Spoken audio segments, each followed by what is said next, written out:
찬송가 330장입니다.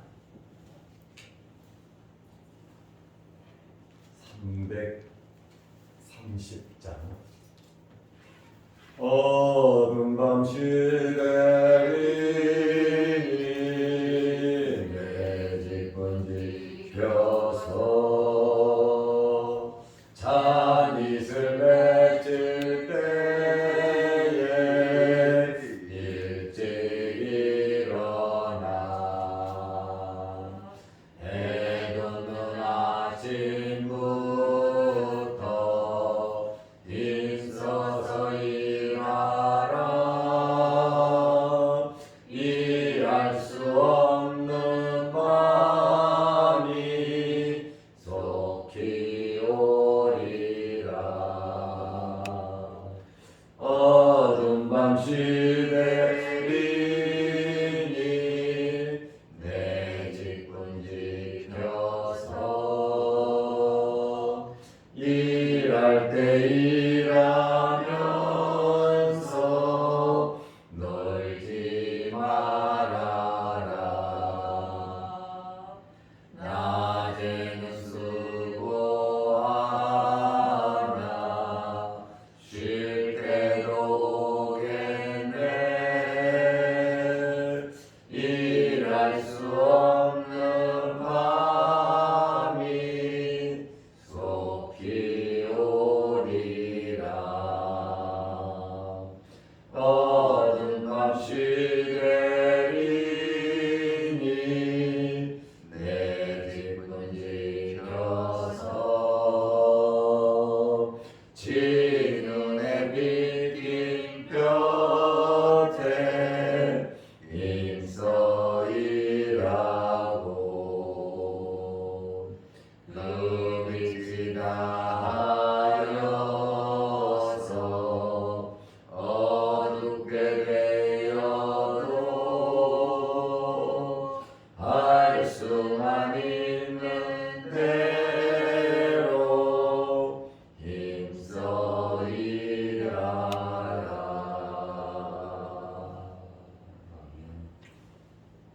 사도신경으로 우리의 신앙을 고백하겠습니다.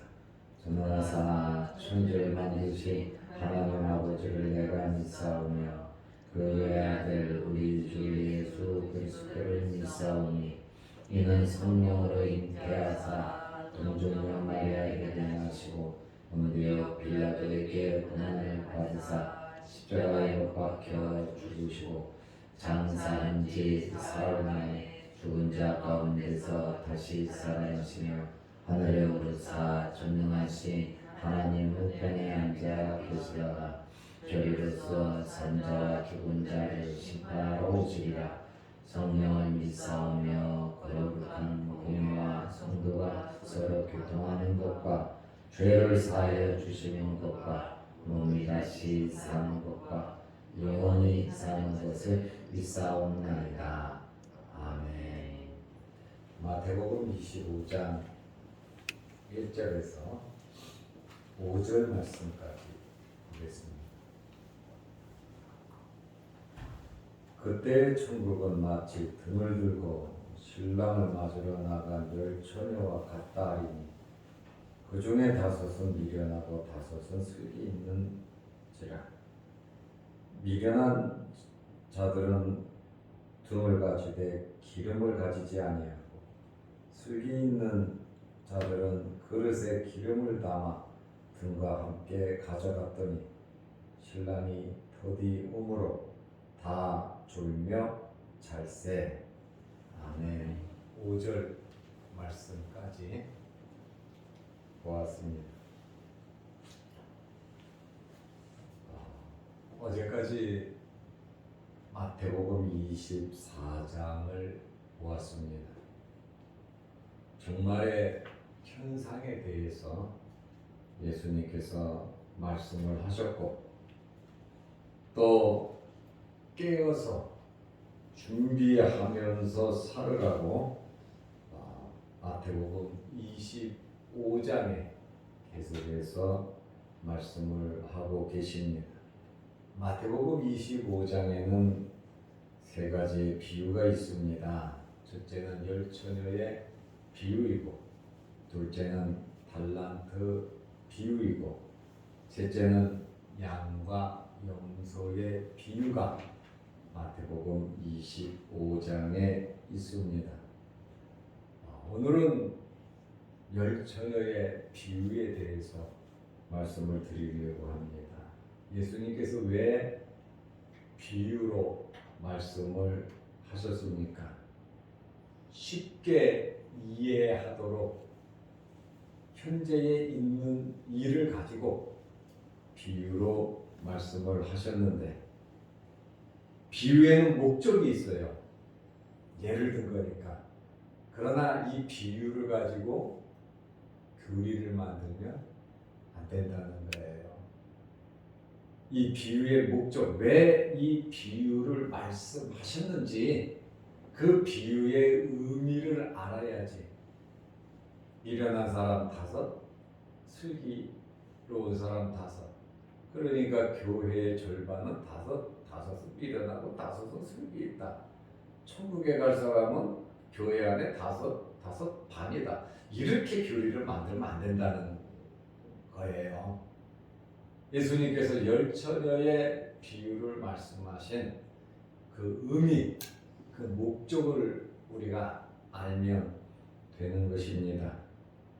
오늘 읽은 비유는 심판과 더불어, 심판이 있다는 그 사실을 더불어 천국의 제한적인 일면을 보여주고 있습니다.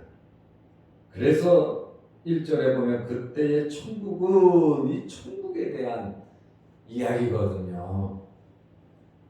비유의 목적은 열처녀 비유 맨 마지막 13절에 있습니다. 서론, 본론, 결론이 있잖아요. 이야기에는 서론을 이야기하면 본론과 결론을 알 수 있고, 그러나 그 이야기의 목적을 알려면 결론을 알아야 됩니다. 결론은 말 그대로 맨 마지막에 있습니다. 설교를 해도 서론이 있고 본론이 있고 결론이 있는 거예요. 마지막에 딱 그 제목에 대한 강조점을 한 번 더 강조하는 것이 전체 내용을 집약해서 말을 하는 것이 결론이거든요. 그래서 13절에 보면 그런즉 깨어있으라. 말세를 당한 성도들은 깨어있으라. 왜? 그날과 그때를 알지 못한다는 거예요. 그날과 그때가 무슨 날입니까? 예수님께서 재림하시는 날이에요. 그리고 그날과 그때 예수님께서 뭐라고 말씀하셨습니까? 그날과 그때는 하늘의 천사도 모르고 아들도 모르고 아버지만 아시느니라. 그렇죠. 그날과 그때입니다. 주님께서 이 땅에 재림하시는 그날과 그때는 아무도 모른다는 거예요. 그래서 날짜를 예측하고 날짜를 말하는 사람은 전부 다 이단입니다. 그렇기 때문에 우리는 예수님께서 오실 날을 알 수 없으므로 이 비유의 목적은 깨어 있으라고 하는 그러한 말씀입니다. 천국은 1절에 보면 등을 들고 신랑을 맞으러 나간 열처녀와 같다. 이렇게 1절에 말을 하고 있어요. 등이라고 하는 것은 무엇입니까? 기름을 넣고 사용하는 등잔입니다. 그리고 기다란 막대기에 이 등을 끝에 매달아서 길을 밝힌단 말이에요. 신부를 맞으러 오는 신랑에게 길을 밝혀주기 위해서 지금처럼 전기가 있는 것도 아니고, 또 어두운 밤에 10명의 처녀들이 신랑과 신랑 친구들이 신부를 데리러 오니까, 그리고 혼인잔치에 들어가야 되니까 그 어두운 밤에 혼인자리로 신부가 있는 대로 데려가기 위해서 그 등을 들고 긴 막대기에 달아가지고 길을 밝히면서 위험하지 않도록 안내하는 길잡이가 바로 열 처녀들입니다. 이러한 이 등불은 각자 개별적으로 준비해야 했는데 등불을 들고 있지 않는 자가 있다면 불처객이나 강도 취급을 받았어요. 결혼식이 있으면 예물도 있고 여러 가지 재물이 있잖아요. 그러다 보니까 가까이에서 이제 신랑을 친구들을 데리고 가는데 등을 들고 있지 않는 사람이 있다면 그 사람은 문제가 있는 사람이란 말이에요. 그래서 등을 들고 신랑을 데리고 가는 사람은 신부의 친구들로서 이미 정해진 사람들입니다. 10명의 처녀가 무엇을 준비했냐면 등을 준비했습니다. 여기 처녀라고 하는 이 말은 파르테노스라고 하는 말인데 신부가 아닙니다. 그리고 신랑을 10명의 처녀 일부 다 처제 이야기하는 건 아니잖아요. 여기는 신부가 아니라 결혼잔치에 초대된 들러리입니다. 이들은 저녁 무렵부터 등을 들고 나가서 신부를 데리러 오는 신랑을 기다렸어요. 신랑 일행이 오면 혼인 잔치에 인도하는 역할을 했습니다. 유대의 결혼 습관을 보면은 정혼을 해요. 약혼이죠. 정혼을 하면 우리나라 약혼과는 달라요. 그거는 결혼한 것과 동등하게 생각을 합니다.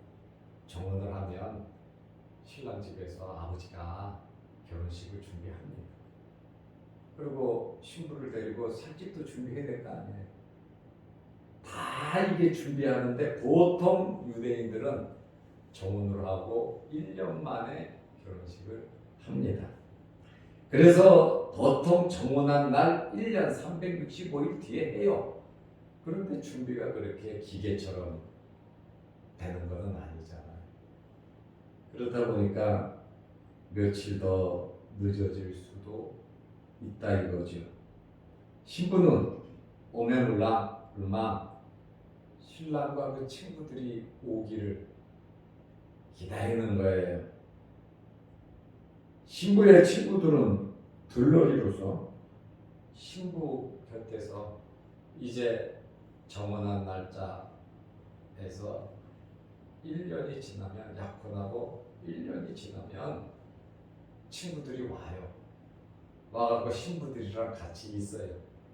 같이 있으면서 결혼 준비도 하고 예물도 준비하고 살림도 준비하고 그 다음에 중요한 일은 들러리의 일을 하는 거예요.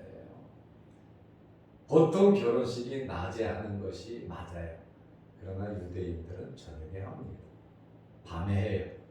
그래서 신랑이 밤에 맞추어서 오는데 거리가 멀다 보면 오다가 급한 일이 생길 수도 있고 이런저런 이유로 인해서 늦게 올 수도 있습니다. 그러나 이 들러리 신부의 친구들은 등을 가지고 기다려 줘야 되고 신랑이 혼자 오는 게 아니라 신랑도 자기 친구들을 데리고 옵니다.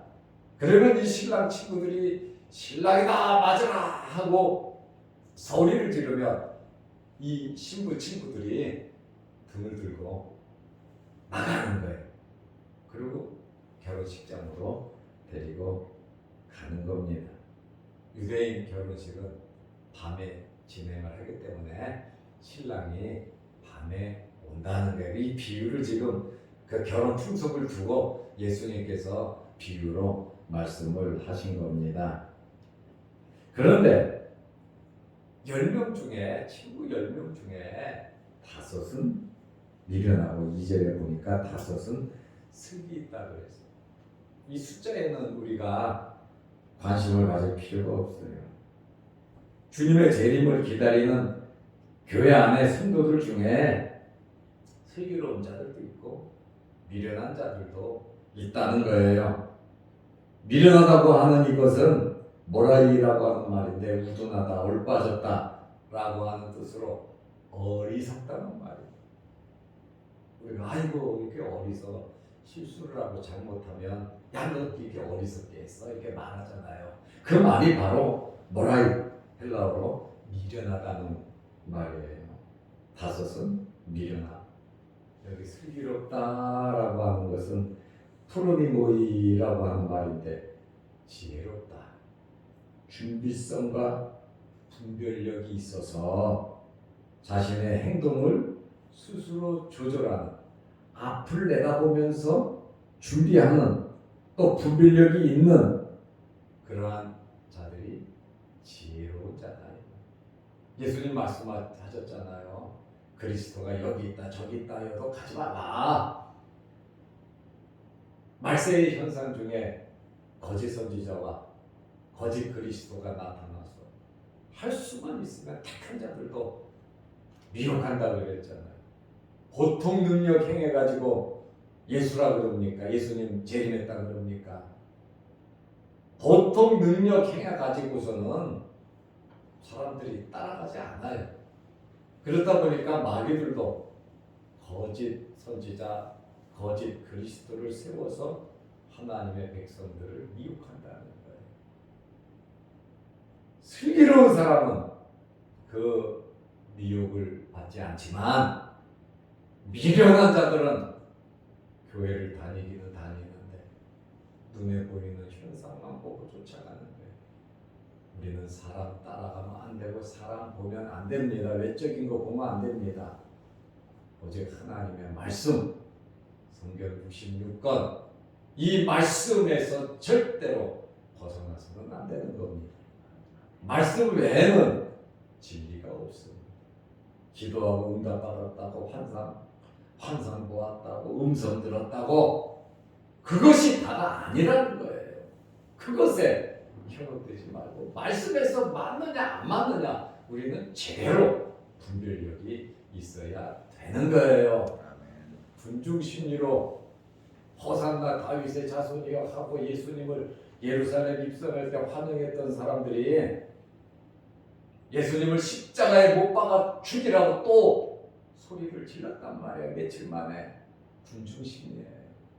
누가 이 말하면 그쪽으로 쏠리고 누가 저 말하면 그쪽으로 또 쏠리고, 신앙인들은 그러면 안 된다는 거예요.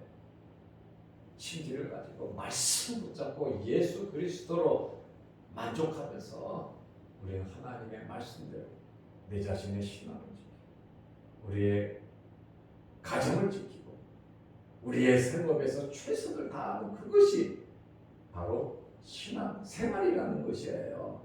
주님만 기다리는 것, 교회에서 예배만 드리고 전도만 하는 것, 기도만 하는 것, 물론 신앙생활 맞아요.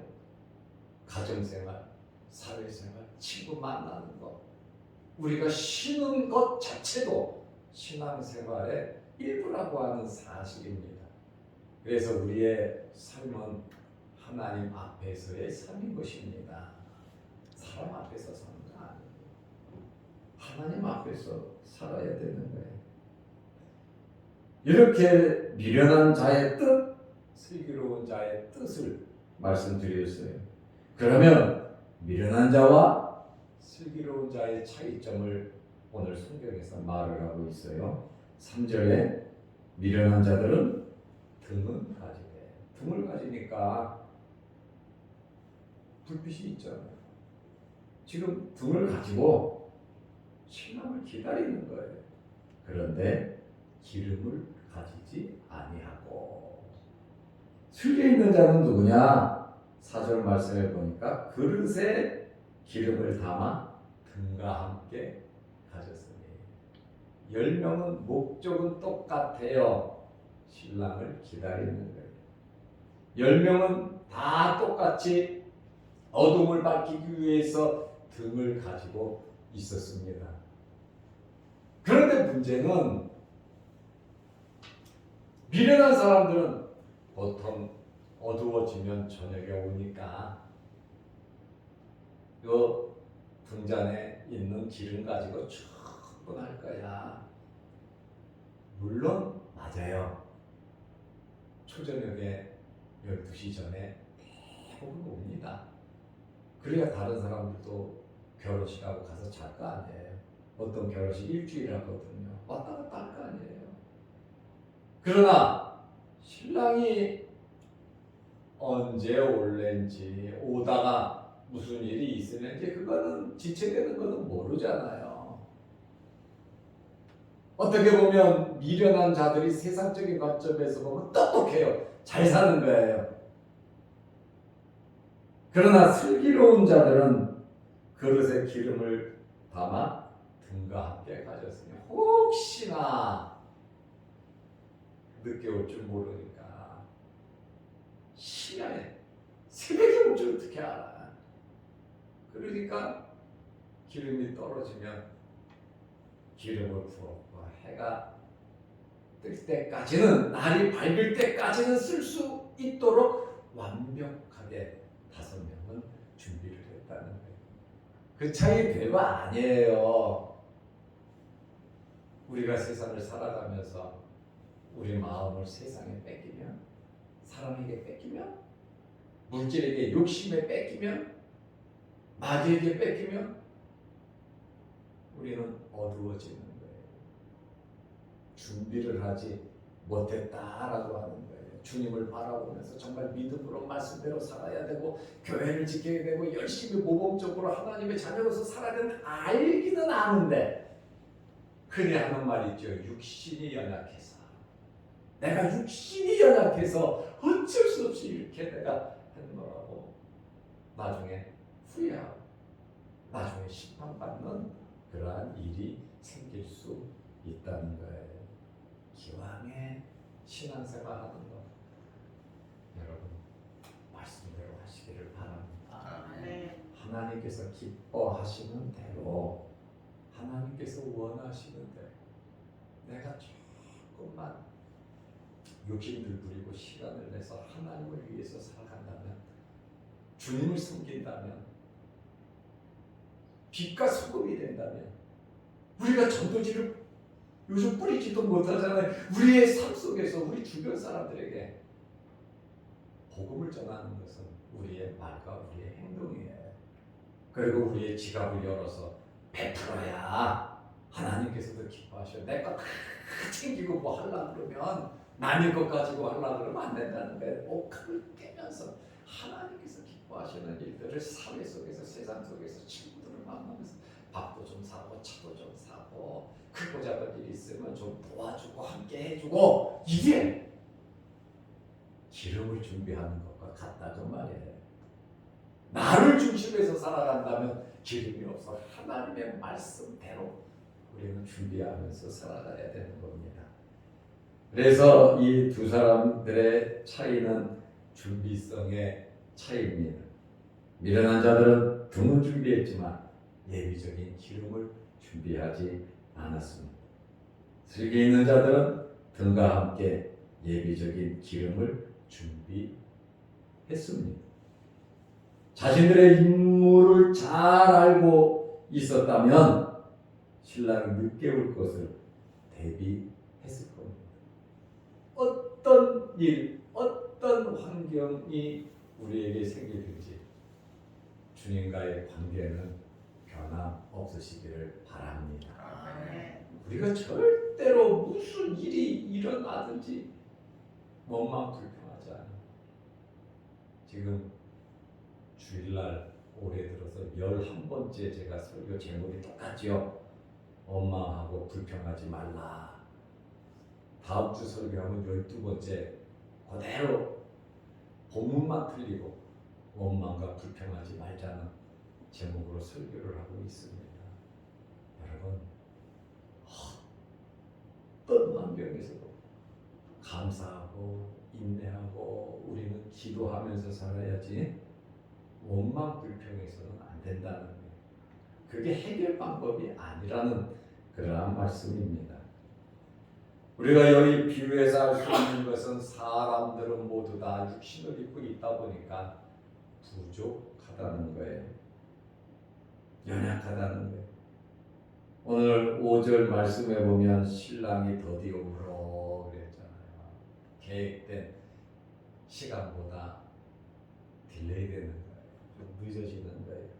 더디움으로 다 졸며 잘세. 5절에 다 10명 다 졸며 잘세 그랬어요.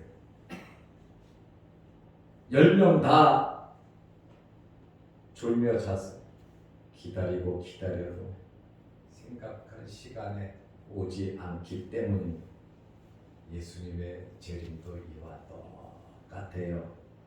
돌발적으로 언제 도둑이 들어오듯이 번개가 치듯이 주님의 재림은 돌발적인 재림이에요. 순식간에 0.001초 만에 주님 재림하신단 말입니다. 여기 졸며라고 하는 이 말은 에닉스 탁산이라는 말인데 우리가 고개를 카탁카탁하면서 깜짝 놀라서 또 일어났다가 또 한번 꾹꾹꾹 조는 게 이게 존다는 뜻이에요. 여기 잘세라고 하는 에카드 톤이라고 하는 말은 완전히 수면 상태에 빠진 거예요. 늦으니까 졸다가 자는 거죠. 깊게 잠을 잤단 말이에요. 그런데 졸며 잤다고 해서 다 책망을 받지 않았어요. 문제는 뭐냐? 등불에 기름을 준비했느냐 안 했느냐. 왜냐면 신랑 친구들이 외치잖아요. 신랑이 왔다 하고 소리를 지르고 깜짝 놀라가지고 이제 등불을 들고 나가야 되잖아요. 그런데 다 졸며 잘 때 정도니까 너무 지체가 돼갖고 기름이 다 떨어져 버린 거예요. 꺼질랑 말랑 꺼질랑 말랑 그러는 거죠. 우리가 생각한 것처럼 모든 일이 안 된다 할지라도 다 졸며 잔다 할지라도 주님 사랑하면서 항상 깨어 있으면서 말씀을 기억하면서 준비하는 것 슬기 있는 여러분들이 되시기를 바랍니다. 기도하겠습니다. 하나님 아버지, 오늘 열처녀 비유에 대한 말씀을 잠깐 드렸습니다. 내일 또 이어서 이 말씀을 우리가 들을 텐데 주님 언제 오실는지 그날과 그때를 모르니 또 우리가 이 세상을 언제 떠날는지 천국에 갈는지 그 날을 모르니 항상 깨어 있어 준비하면서 살아가게 하여 주시옵소서. 오늘 이 새벽에도 우리를 주의 전으로 부르시고 하나님 앞에 예배드리며 기도하게 하시오니 감사합니다. 인생의 본분이 인생을 창조하신 목적이 하나님께 예배하고 하나님을 찬송하라고 우리를 창조하시고 부르셨사오니 우리가 날마다 하나님 앞에서 예배드리는 찬송을 부르는 이러한 삶을 살게 하옵소서. 이 새벽에 기도합니다. 하늘문 열리게 하시고 우리 마음의 소원을 하나님께서 이루어 주시옵소서. 또한 영상 유튜브를 보면서 함께 예배드리는 성도들에게도 함께하여 주셔서 크신 은혜, 말씀을 통한 은혜가 넘치게 하옵소서. 오늘 하루도 주 안에서 믿음 안에서 승리하게 하시고 깨어있는 하루 되게 하시고 등불의 등자를 예비하는 그러한 삶이 이어지게 하옵시며 우리의 여러 가지 기도 제목들 이 시간에 간절히 기도하오니 하나님께서 이루어 주시고 코로나로 인하여 치료하고 회복하는 성도들에게 함께하여 주셔서 부작용 없이 깨끗하게 회복되고 치료되게 하시고 코로나가 엄습하는 전염병이 엄습하는 이러한 때에 하나님 지켜주셔서 우리에게 엄습하지 못하도록 눈동자처럼 지켜주옵소서. 육신의 질병으로 어려움을 당하는 성도들 일일이 안수안절하시고 깨끗하게 치료하여 주옵소서. 예수님의 이름으로 기도드리옵나이다. 아멘. 하늘에 계신 우리 아버지여, 이름이 거룩히 여김을 받으시오며 나라의 마옵시며 뜻이 하늘에서 이룬 것 같이 땅에서도 이루어지이다. 오늘날 우리에게 일용할 양식을 주옵시고 우리가 우리에게 죄 지은 자를 사하여 준 것 같이 우리 죄를 사하여 주옵시고 우리를 시험에 들게 하지 마옵시고 다만 악에서 구하옵소서. 대개 나라와 권세와 영광이 아버지께 영원히 쌓옵나이다. 아멘.